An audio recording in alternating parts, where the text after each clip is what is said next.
Friday night, Ade Stadium, one of the oldest rivalries in college football, and this year, the stakes couldn't be higher. Indiana enters at 11-0, ranked number 2 in the nation, staring down a Big Ten championship berth and a college football playoff run. Standing in the way? A Purdue team that would love nothing more than to wreck the dream and steal the Old Oaken Bucket back on their home field. This is rivalry. This is emotion. This is edge. Every snap will matter. Every mistake magnified. Every punch answered. Tonight, we dive into everything you need to know for Friday night under the lights. The matchups, the pressure, the short week prep.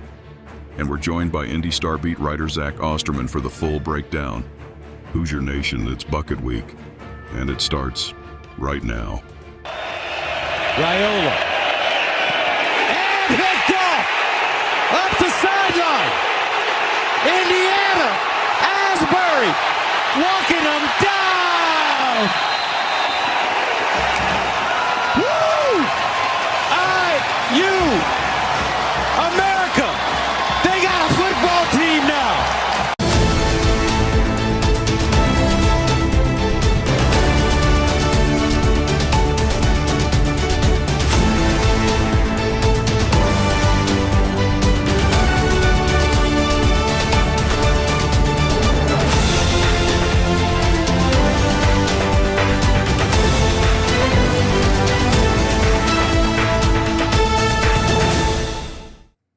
Good evening, everybody, and welcome back to another edition of the Hoosier Tailgate here on thehoosier.com.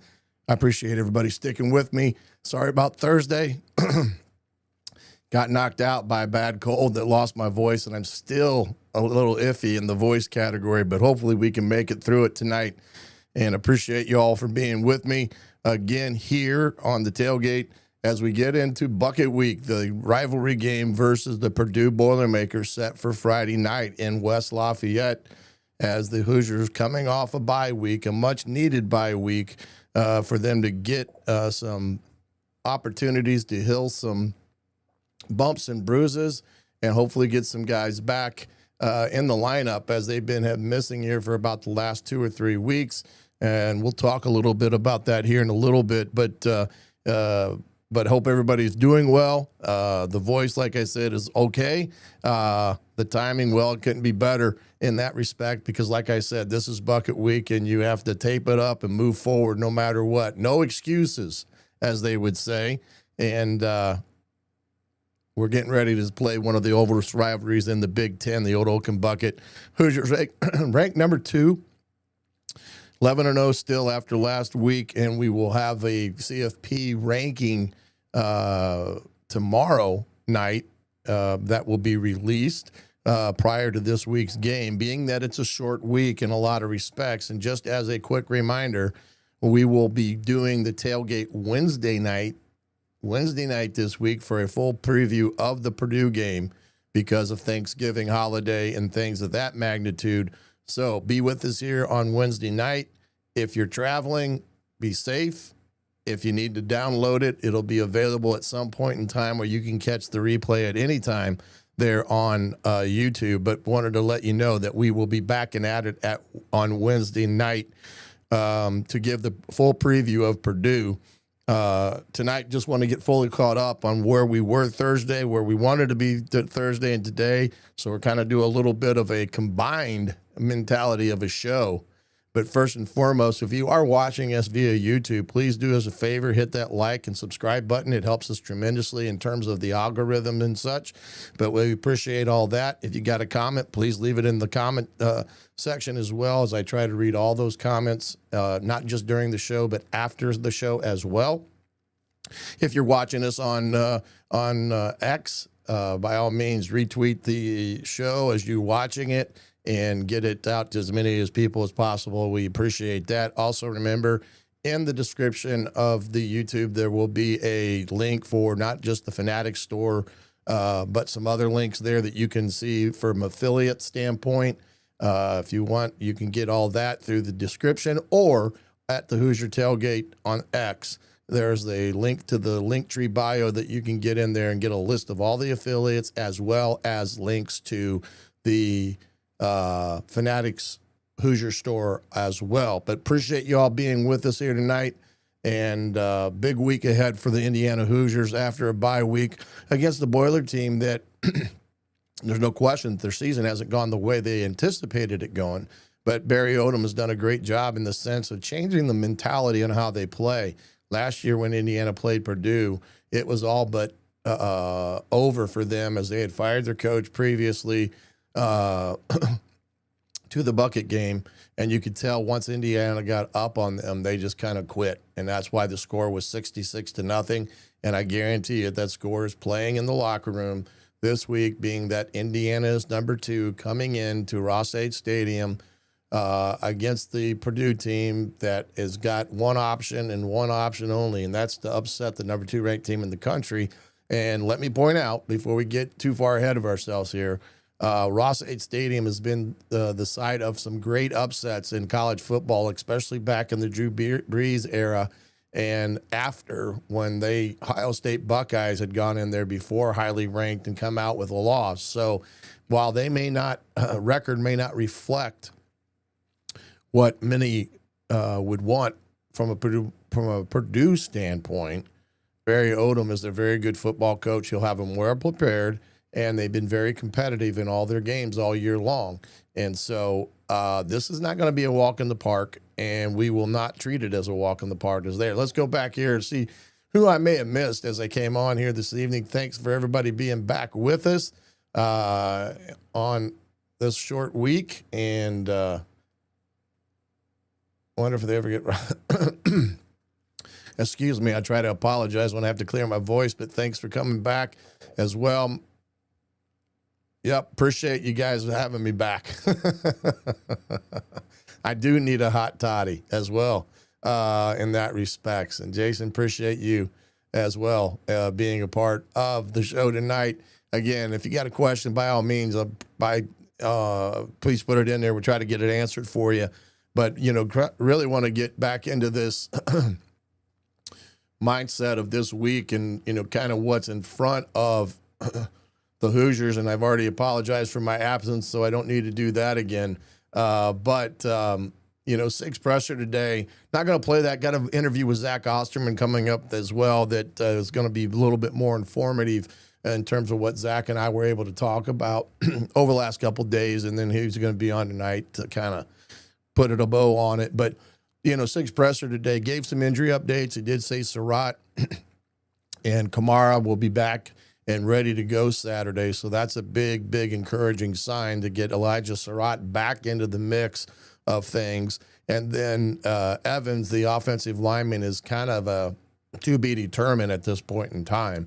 I think Sig did say today that it was going to probably they'd find out sometime today, later today, whether Evans' availability would be there. And those were the only names he brought up as it pertains to this Saturday's game. So as far as others, individuals that are out, I do anticipate them to be continued out. Some of them are lost for the seasons, of course, but getting Surratt back would be huge. And Kamara, with that shoulder that he's been dealing with for the latter part of 2 years, is a very, very good sign heading into this Purdue game, getting your top receiver back. And that's not to say that Charlie Becker hasn't done, has done great things as well, because he sure has. And, it makes an interesting dynamic now. You've got a kid that's played hot for the last 3 weeks, and Surratt has been injured. So you got to find ways to balance the equation, because you can still use Charlie in a lot of different ways. And because I'm sure he knows about every spot on that field. So I do think he will continue to get some playing time as well when you talk about that. But Sig was very complimentary of Purdue today. If anybody got to see his presser about Coach Odom, kind of some of the things that I had said prior to coming into this segment about what Barry Odom has done in his past as a head coach. He turned UNLV around. He's asking to do the same thing now here at Purdue. And they've come up on the short end of the sticks in a couple games. I mean, they played Michigan tough. They battled Ohio State for the first half. I mean, they've had some tough games. They battled USC, but they've just fallen short in some of their games. And then, of course, last week, Washington game kind of got away from them a little bit. But you can throw everything out the window when it comes to rivalry week and who you're lining up against, because each and every one of you guys know as well as I do, rivalry means something totally different, especially this rivalry, because there is a storied history here. And it's even more so in the sense of what occurred last year, Indiana winning 66-0, Barry Odom in his first bucket game, what it means to those kids playing in a Purdue uniform for the last time, getting a chance at playing the number 2 ranked team in the country and trying to spoil anything that they humanly possibly can against Indiana. And Indiana, again, it doesn't matter who you play. Indiana's going to get their best because they got the big bullseye on their chest. So whether it's Purdue or Wisconsin, Penn State, you name it, they're going to get their best each and every week, and they got to be on top of their game. And having a week off, Sig gave them basically the week off to recoup, to heal some bumps and bruises. Now you got to get them back into that mindset of game week, which I don't think they'll have a hard time doing in that respect, from that perspective. But we'll have to wait and see with a lot of that. Yes, that would really put a kibosh, not to mention could see the CFP committee doing a royal screw job on IU. Well, I don't necessarily think they would do a royal screw job, but it wouldn't help Indiana's chances in terms of being in that first 4, the top 4 in the country. And it puts a little bit of pressure on them in that respect. But Indiana right now, his focus is right here and there on Purdue, right where it should be, with all the bumps and bruises as healed as best they can be healed, and getting a team that is more towards full strength as being a little bit more at 3/4. Because I do think over the last 3 weeks, they've been probably playing at 80% in a lot of respects, especially a lot of spots where guys were banged up in that regard. But Sig really didn't, say too much other than the fact of his respect for Coach Odom and the Purdue Boilermakers, and making some announcements as it pertains to the injury update that will be a fluid situation most of the week and until Friday night, being, like I said, a short week in front of us here heading into the bucket game. Decommitments. There's been a lot of things that have happened over the last couple of weeks thus far, especially last week when it came to people being added to this recruiting class and those that have decommitted.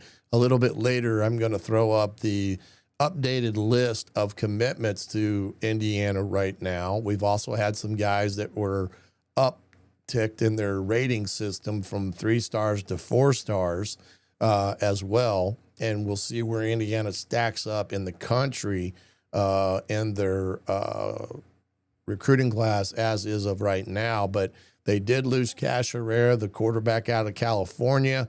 That was a kid that they had flipped from Iowa about midway through the summer.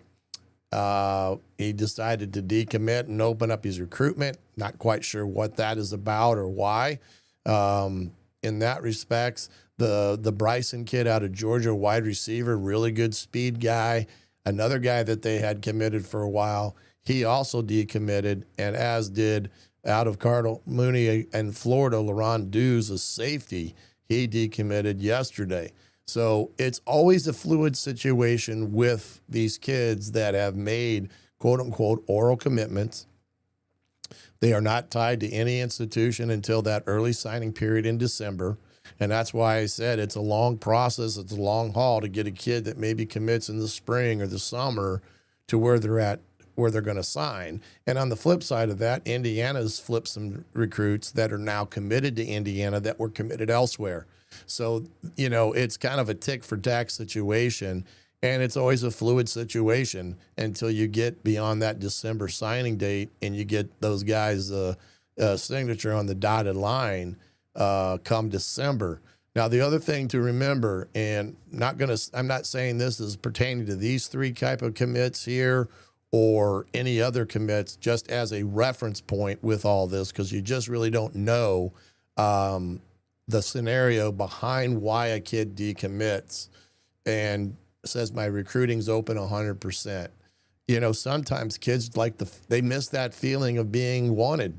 They miss the conversation with coaches and what can you do for me and what can I do for you and things of that magnitude. Sometimes it's as simple as a coaching staff saying what was then may have changed over now, and maybe they've encouraged the kid to reopen his recruiting because they are not going to be able to give him a full-fledged offer on paper come December.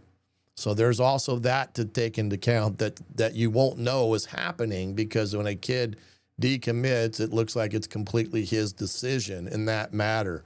So while it kind of sometimes looks awkward, why would a kid decommit who'd been committed for so many months, all of a sudden, a month before signing date, decides to decommit and open his recruitment?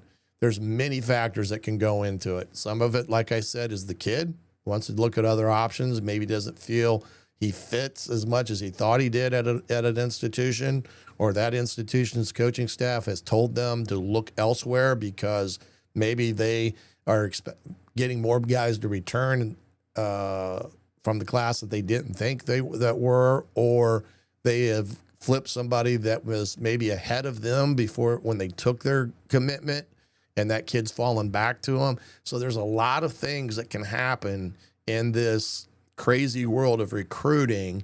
And when I see these kids make commitments and things like that, it's kind of like a tongue-in-cheek mindset, because you don't know what's going to happen between the time he says, I'm coming to your institution, till the time they actually sign on the dotted line. There's a lot of things that can change in that respect. And it should be no ill will towards a young man that decides to make a decision that he doesn't want to be at Indiana. The last thing you ever want is a kid coming to your institution under the wrong circumstances or pretenses, because it's never going to work out that way. It's a kid that's got to be fully invested, mom and dad, both feet in the boat mentality. When you make that commitment, it's not kind of, I go wait and see what it looks like type of deal. So I know I saw some, not to say this was about these three kids, but I've seen the other kids that have decommitted, and some of the fan bases are absolutely ragdolling them on X for doing that. I mean, it's like, what do you guys think? I mean, this is crazy. This is an 18-year-old kid. Because he says he doesn't want to go to your institution doesn't mean anything negative towards them or the institution. It's just that there's other things that play there, and some of it may be by the kid, some of it may be by the school itself that says, hey, I'm not going to take you because X, Y, and Z. So if that is something that you've been wondering with these decommitments, that's how I would look at it. It's, hey, it's maybe for the better in some respects. Now, Cash Herrera's situation in Indiana now does not have a commitment in the 26 class at quarterback. That doesn't mean they won't go off, get a kid, but I don't look for them just to offer a kid to fulfill a slotted position at quarterback for the 26 class. So everything's fluid, everything is up and running. So in that respect, and yeah, it's 10 days. I mean, it's not that long, and these guys are opening their commitment up, and it's kind of crazy to think of it. Yeah. Yeah, that's true. It's maybe, like I said, Indiana maybe has flipped somebody that they weren't expecting that they could get, and now they've got them, and that kid's going to take that spot where maybe they thought they would take this commitment from. Now, I'm not saying that's the case in that matter, but you just don't know in all this playfulness that goes on with recruiting what actually is and is or is not happening. How important is it for Surratt to get real game reps versus waiting and resting? Well, it is important to get the game reps. He's got to get himself back into playing condition. I mean, when you miss 3 weeks of playing, it's hard to simulate that in practice. So they will probably have him on what most people call as a pitch count or a play count against Purdue, so that he doesn't overdo it and put himself in a position to re-hurt himself. So I would not be surprised if they've got a preconceived number of plays that he'll play in this game on Saturday in that respects. Do I think he's going to go? Do you think any has going to go in the portal and get another? I don't know yet, Mike, on whether a portal quarterback is or is not in the future for SIG and that. I doubt if you go in the portal to go find a backup quarterback, in that respect. I think they're pretty set with Alberto's progression. That doesn't mean, hold on here, you think Indiana's going to go on the portal? No, that's what I mean. I don't think they will in that respect, but you never say never, because there could be something that's gifting you, right there that, hey, this is going to make us even better. But I do think Indiana feels very comfortable with the progression of Alberto and his development as to be that guy that steps into the fray if his brother decides to come out and go to the NFL, which, is looking more and more like that as a possibility in that respect. So it's definitely one of those things. It's ever changing, as I said. We talked about the Old Oaken Bucket and its meaning to Purdue as well. And in all that respect, it's going to be a great ball game in that regard. As far as quarterbacks, can Mendoza possibly come back, and then he's probably still be waiting in the wings? Kid might be wondering when he, yeah. Quarterback is such a unique position in that respect, Robert. And yeah, I mean, Fernando may decide to come back. Who knows? And it's, it may put Alberto in a position of waiting more. I just probably don't see it happening that way. I just think Fernando, in more than all likelihood, is probably coming out. But again, that's so far down the road. I don't even have the crystal ball that could predict that good. But as it pertains to the portal, how it pertains to what Indiana's needs will or will not be coming after the season, that's all to be determined because of where they're at right now. The focus is playing in this game on Friday and fully securing a no doubt situation of playing in the Big Ten championship game and a no doubt situation of being one of the top 4 ranked teams in the country. That's what Indiana's playing for on Friday. Take the Old Oaken Bucket out of it. I mean, that's very important. Indiana's never been, in a position to either of playing for what they're playing for outside of what they did a year ago. But even the stakes this year are higher than they were a year ago, in the sense that they're paying for a bid into the Big Ten championship game, and they're playing as for a bid to be one of the top 4 teams to be in the college football playoffs, which would give them a bye in that first week of the college football playoffs. With that being said, that's what Indiana is fully focused on at the moment, and anything else outside of that mentality is just noise. Recruiting, portal, all that stuff to these guys is noise, even to, the staff that handles the recruiting aspect for Coach Signetti, because they have a full dedicated group of people that are dedicated just to player personnel. So those guys will handle what they've got to handle, but the coaches and the decisions as it pertains to what needs to happen, focus point is right here on the here and now when it comes to Indiana and this game on Saturday. Let's look over here at some things here. I wanted to pull up some of where Indiana's at, and this was part of the thing that I was going to do on Thursday as well, is looking at where Indiana stands in the overall conference statistical data aspect when it comes to like points per game. Like right now, Indiana is the top conference school for points per game, averaging 40 points a game overall. If you looked at it from a defensive perspective, Ohio State and Indiana are the 2 top defensive teams in the conference as it pertains to what they're giving up scoring-wise overall. And then if you added in total offense, Indiana is 2 offensively in total offense.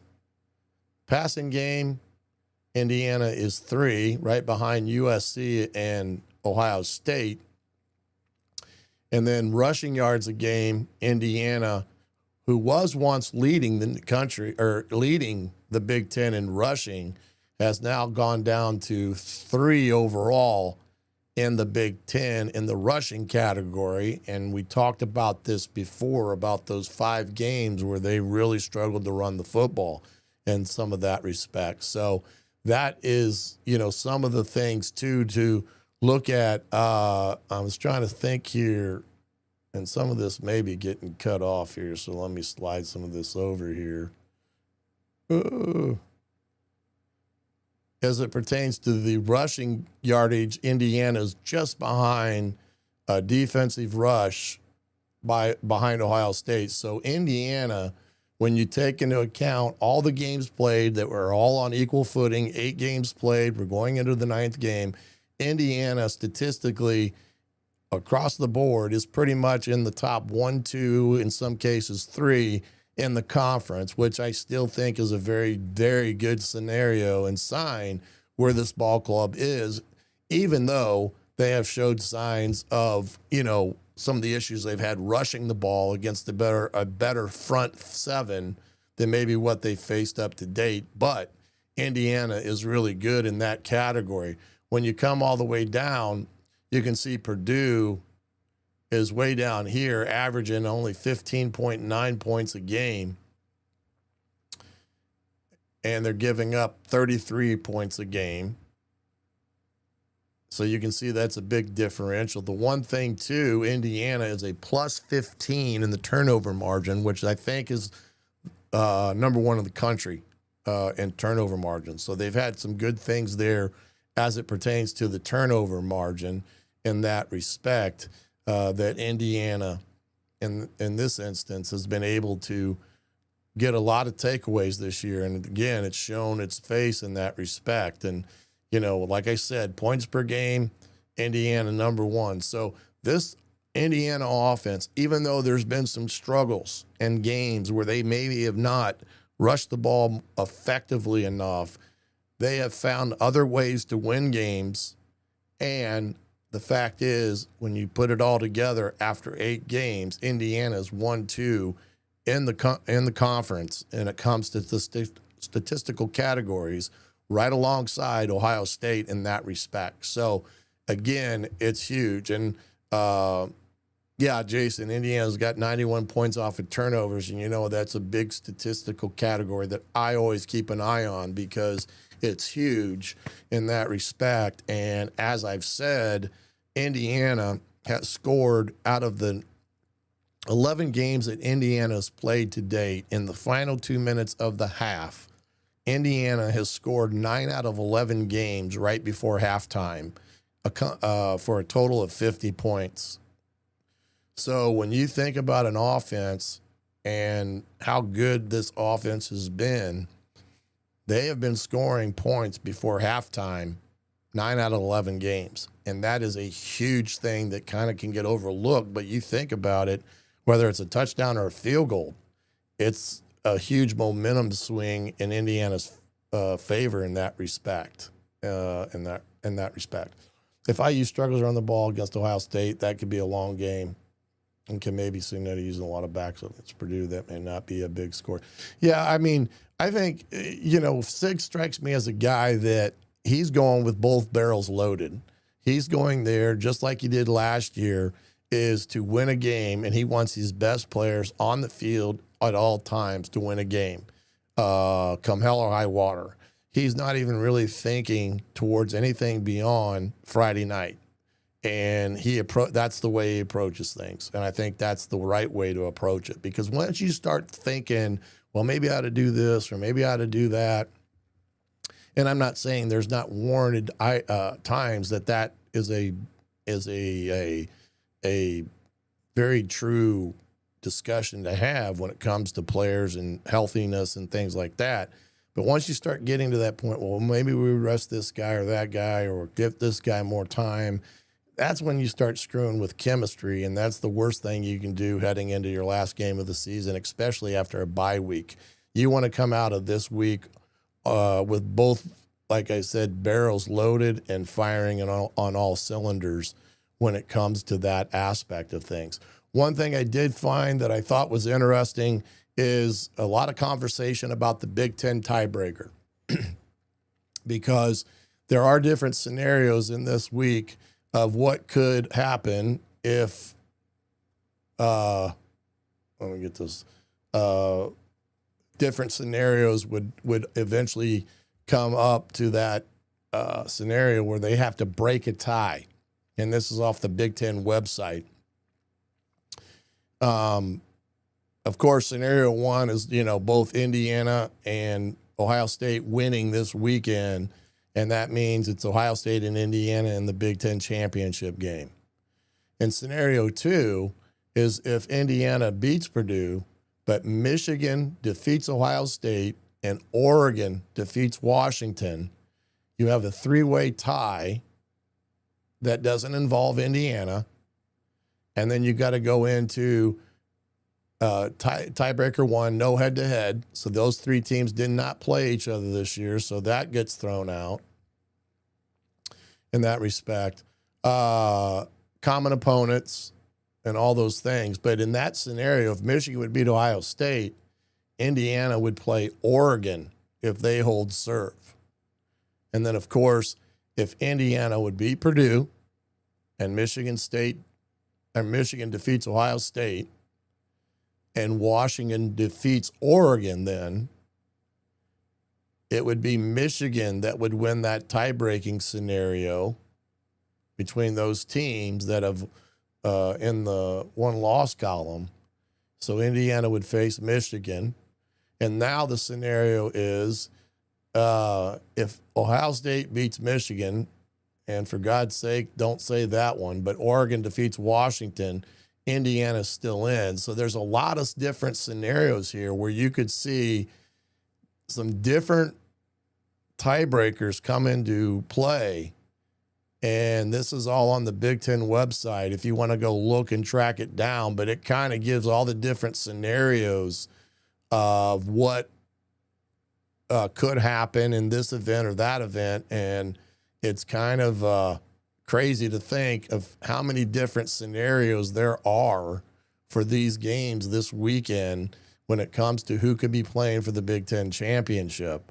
So just wanted to make everybody aware of that in terms of that being available on the Big Ten website and everything with that. Let's see here. Let's see. I think Washington has a good chance beating Oregon and Michigan. Yeah, it could happen. Yeah, I mean, again, anything is possible, especially this time of year, because everybody at this time of year, what was the differential maybe a month ago, the gap is closing some because everybody at this point, if you're not playing your top ball game, you're going to lose. And most teams are playing at a high level right now in college football. And you're going to see some of these games that are going to be tight ball games for the most part. And Ohio State's going to be tested this week against Michigan just from the standpoint. Michigan is one of the best rushing teams in the Big Ten Conference, and they're going up against the best Big Ten rush defense. Well, something's got to give in that scenario. So, again, anything is possible, as we saw last year. Nobody gave Michigan a chance of going into the shoe and beating or upsetting Ohio State, and it happened. So, again, many things can change on a dime, and that's why you can't get too friendly or too taken away by what's just here in front of you as a team right now. That's the focus point, and that's the thing that I think SIG does the best, is getting the kids' attention and getting their attention to the point of who we're playing and what it means, and the Old Oaken Bucket and what that means to Indiana and the players and everybody else, but also what else is at stake in a game like this. It puts a little bit of meat on the bones, and it helps in the motivational category because no matter what it's about, you're still playing a game that has a lot of significance outside of the fact that it's the Old Oaken Bucket game in that respect. So anyway, with that aspect of things, we're going to take a look at some other things here in a few minutes. Let me see here. I'm trying to think what else I had here. Oh, wanted to throw up here the commitment list before we get to Zach Osterman from the Indianapolis Star. Sometimes this website isn't the best when it comes to clarity. I don't know why there's an issue, but there always seems to be with the rival site. But Indiana right now, 29th in the country on their national ranking. They made some progress there. 8th in the Big Ten. Their class as it pertains to ranking is a 88.20, which is a high 80s.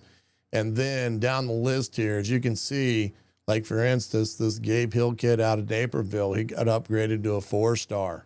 Olinger, the kid out of Ohio, out of right there in Columbus, the linebacker, he was upgraded to a 4-star. So you can see this class is still a very, very good class, even though there were some decommitments that happened over the last couple weeks. Indiana still has some great 2026 guys on the hopper. Here's one of them, this Benjamin Novak kid that decommitted. He decommitted from Wisconsin, big offensive lineman at Andrean, who will be playing in the state tourney this weekend. Big kid, 6'7", 300. If you get over to the Hoosier.com and you got a subscription, my breakdown of Benjamin and some other guys are up to take a look at those guys. He's a good-looking kid that I think is going to fit nicely into what Indiana likes to do, and he's their typical Bob Bobstead type of offensive lineman. But you can see a lot of these guys. This was another kid that Indiana flipped, DeMonte Timms out of Armwood, Florida. This kid's a player. This kid is a player. I really liked him on his video as well. So again, a lot of guys, even though they lost a few, are still in the mix with Indiana, and I still think it's a very, very good class that Indiana, as you said, in 10 short days is going to have to hopefully get these guys on the dotted line and sign for this 2026 class in that respect. And we'll find out what may or may not happen between now and then with other commits or other offers or things of that magnitude. But early signing periods in 10 days, doesn't mean you can't sign people all the way up through the rest of the year either. So that's always a possibility in that respect. Going to bring in Zach Osterman here and get going with Zach here on the Hoosier Tailgate. And welcome back to the Hoosier Tailgate here on the Hoosier.com. Joining us from the Indianapolis Star, Mr. Zach Osterman. Zach, appreciate you for coming on. I know it's a hectic time of year. You got basketball, you got football, you got Big Ten championship potentials, college football. So you're burning the candle at both ends of the spectrum here. But let's just get right into it here as quickly as humanly possible. Yeah, I mean, you've been around this program for a number of years. I mean, what's the biggest reason you think, or why Indiana is 11-0 right now? I mean, it's simplistic to say Curt Cignetti, but I think it is the superpower that Curt Cignetti seems to possess that all coaches in all sports chase, especially at the high school and college levels where your players aren't professionals. I know they're paid more now, but they still have academic concerns and life concerns, and I would not be nearly as good of an employee at 20 years old that I am at 38 years old. You just learn more over time. That ability to get his guys to live completely in the moment in whatever they're doing, and that whatever the next day's practice, the next week's game, that is the only thing that matters. And obviously, Curt Cignetti will tell you a coach can't think that way all the time. He's got to think about next year's roster, and he's got to think about long-term scheduling concerns, and he's got to think, how can we improve the way we manage our rev share budget in the coming years or whatever. But, in that moment, his team is only ever where its feet are. Yeah. And, Nick Saban had that quality. and it feels like a lazy comparison to make because of Cignetti's connections to Saban, but it is that, obviously we can talk about player development, we can talk about scheme, we can talk about recruiting, we can talk about obviously how well Indiana's done in the portal, and certainly the institutional factors behind Cignetti. You were at a front row to the way Indiana was trying to invest in football throughout the 2010s in terms of trying to behave progressively more like a serious football program. But here and now, more than anything else, it is that when Indiana's on the field, it never looks like Indiana is distracted by anything, at least not for a long period of time. And maybe they'll struggle in spurts, but that quality will always show out in the end, that Indiana is the tougher, more disciplined, better prepared, and more focused team. And therefore, just like Saban's teams, if you're better than them or you out-scheme them, you'll beat them. Mm-hmm. But if you aren't, they will beat you, and a lot of the time they will beat you comfortably. Yeah.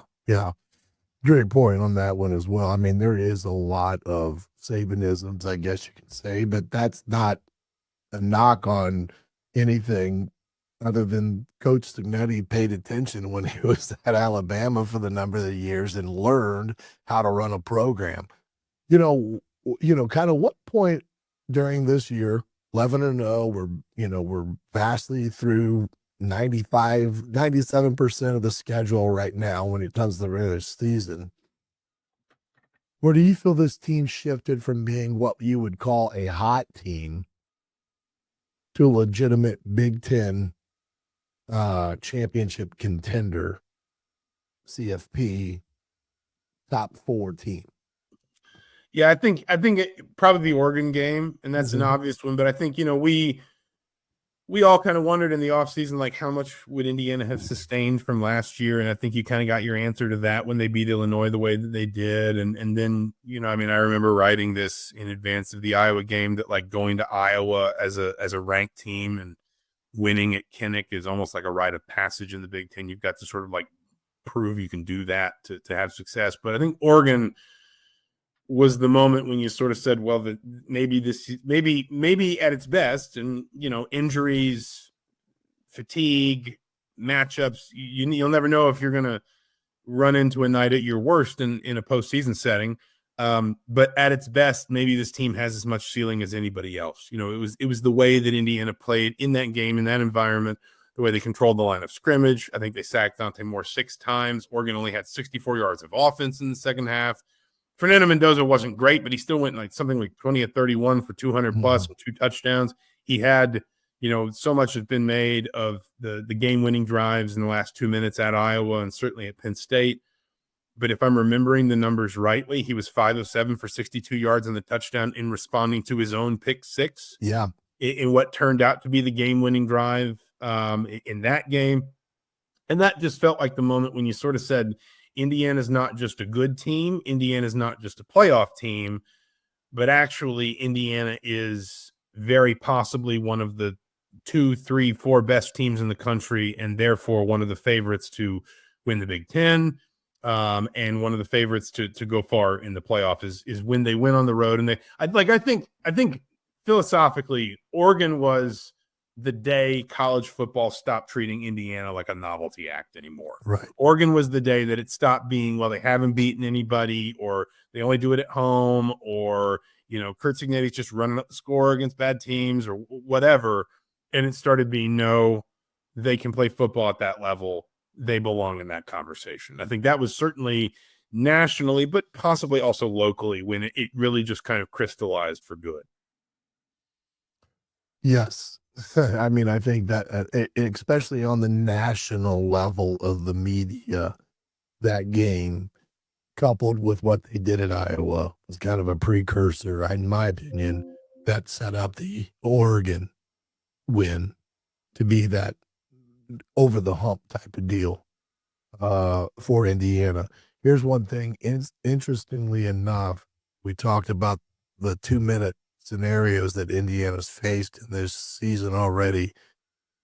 But the 2 minutes prior to half, Indiana has scored 9 out of 11 games in the final 2 minutes of a half, in total of 50 points.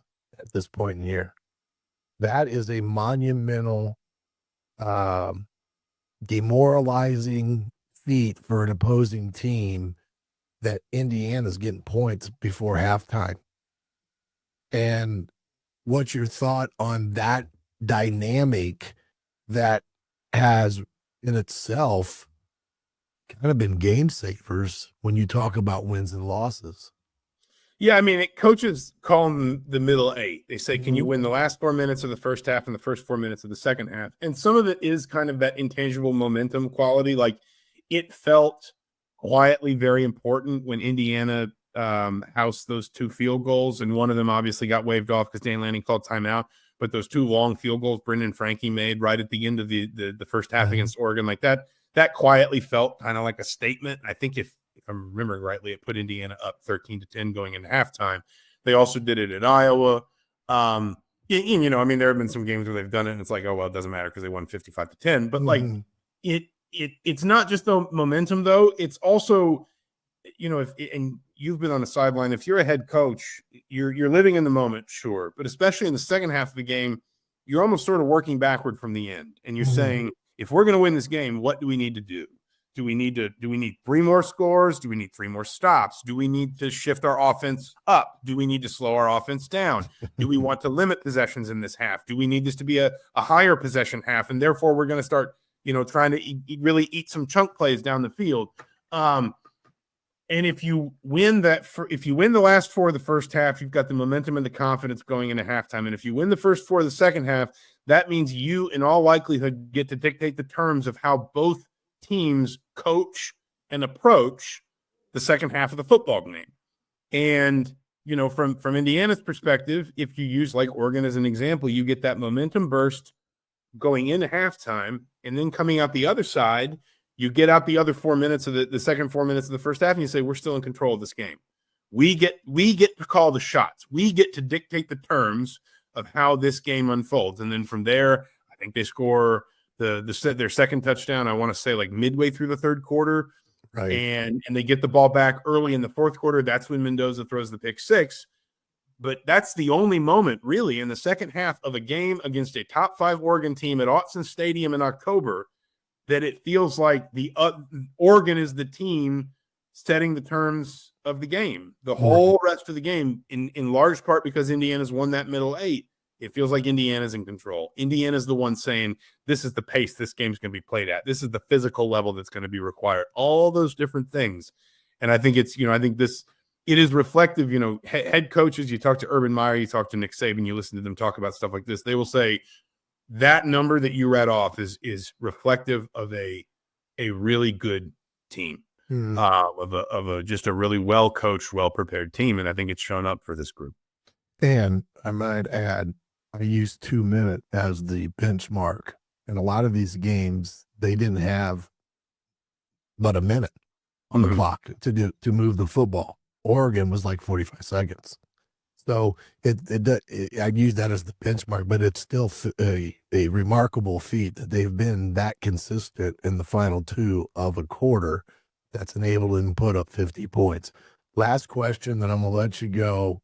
And this has to go with what I've seen and done, self-scouting Indiana, watching them when it comes to the running game, which has been overshadowed a bit because Indiana's won.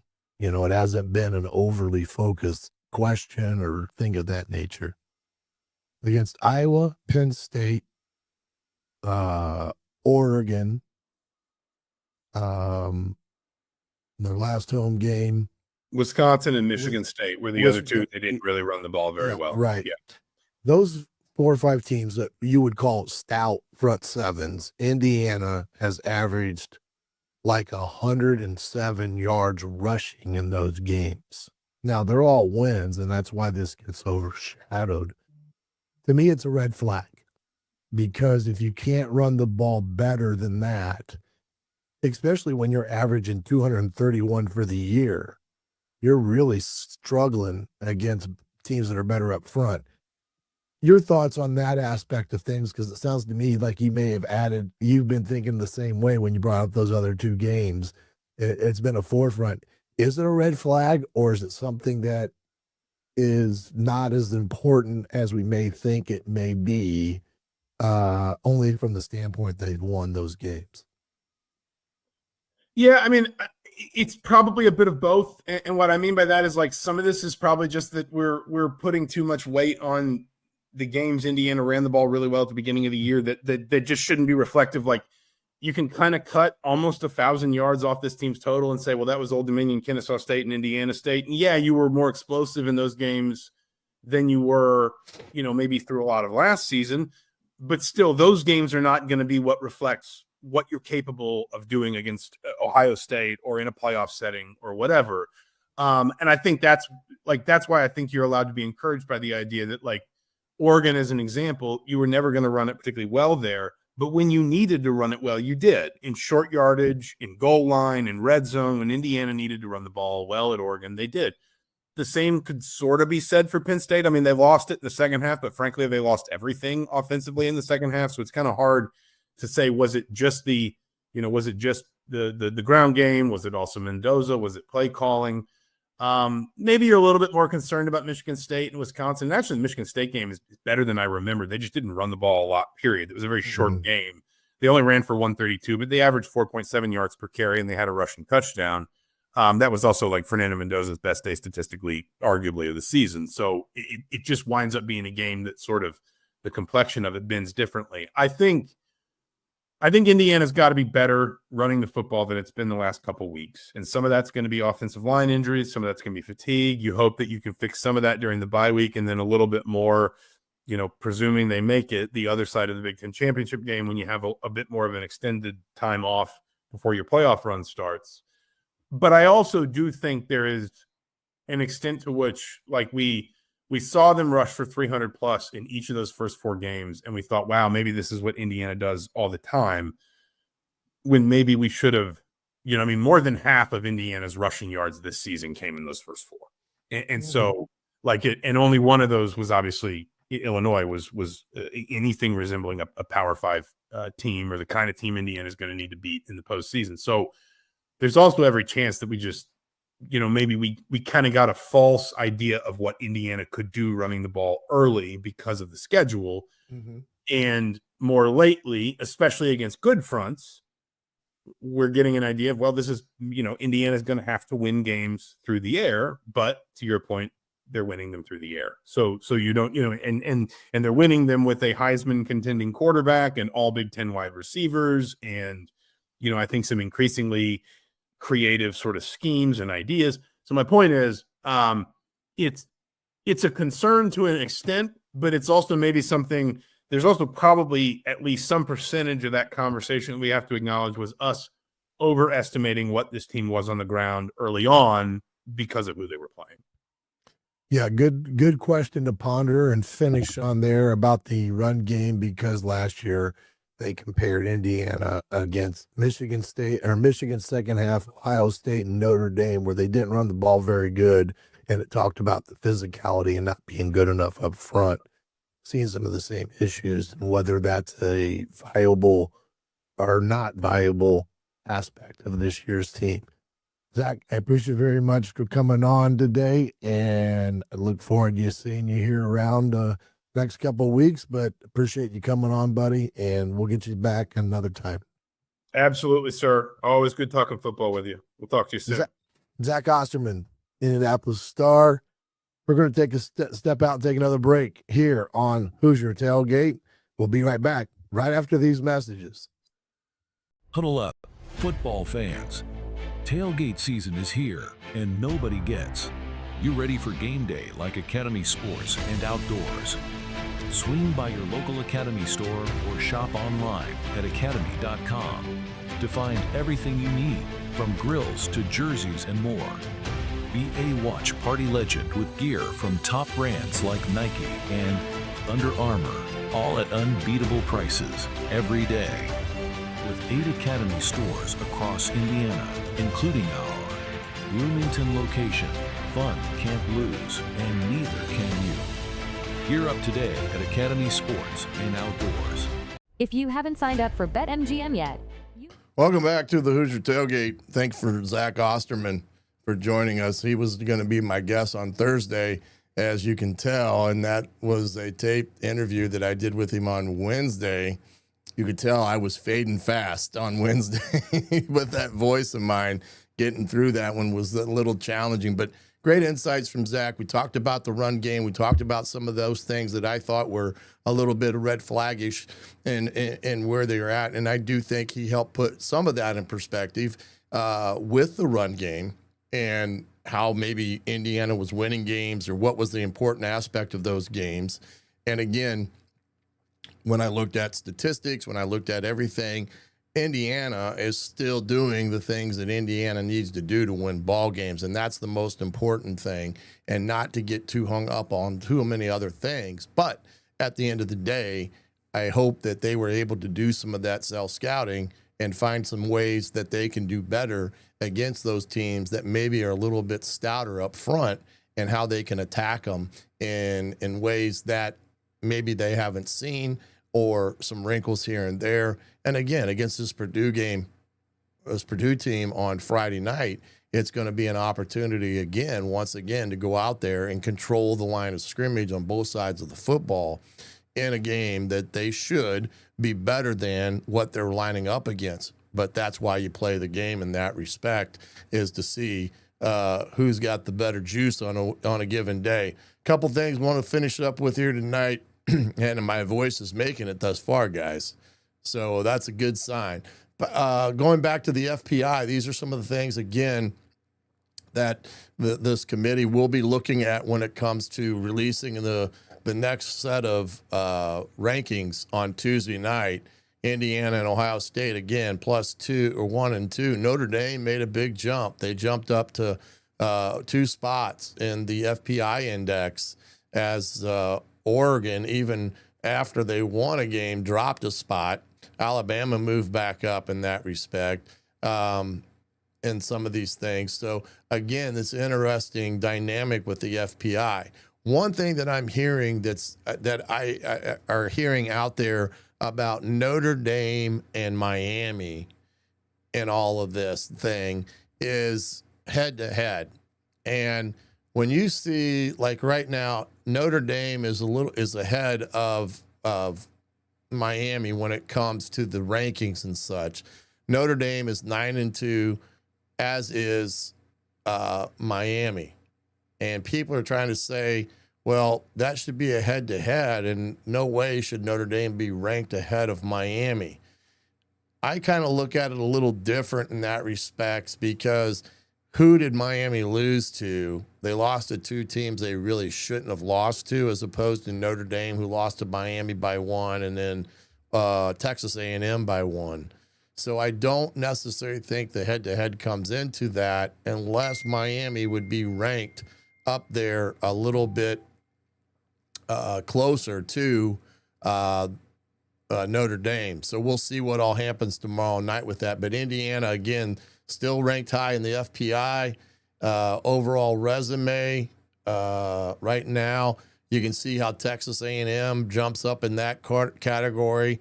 Strength of record, Indiana number 2, still holding strong in there when it comes to all that.